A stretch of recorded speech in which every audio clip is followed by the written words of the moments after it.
Panoorin natin si Idol Rene Rizaldi. Yan, tingnan natin sila guys, paano sila magbao ng seat pile, no mga idol. Ito ang idol ko rin ito dito sa Hyundai. Ito malupit din to sa sa seat pile mga idol. So tingnan natin, panoorin natin, no.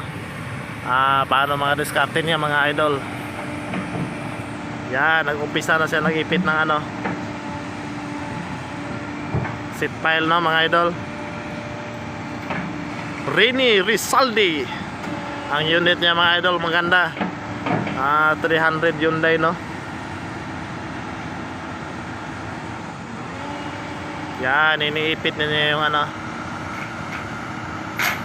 So pag ipit niyan guys, para sa safety kailangan talian muna ng kadena, no mga idol. Ayan ang importante.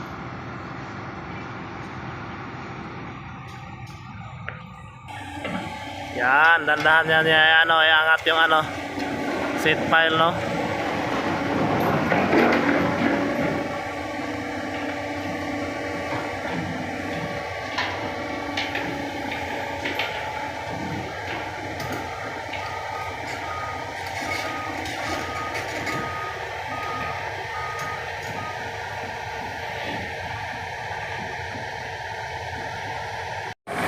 Ang lupit, no, diskarte nila, no. Matigas na area, nila muna. Tinusok-tusok nila muna para siguro malambot na, no. So maya pag tapos nila tusok-tusok nito, bago nila ikabit doon sa guide. So ganito siguro mga diskarte sa mga area matigas.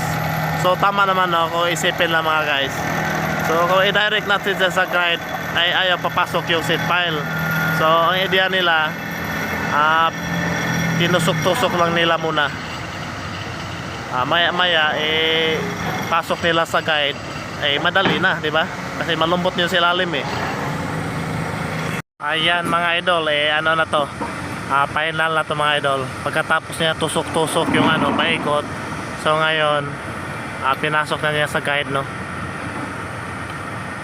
Yan, madali na yan.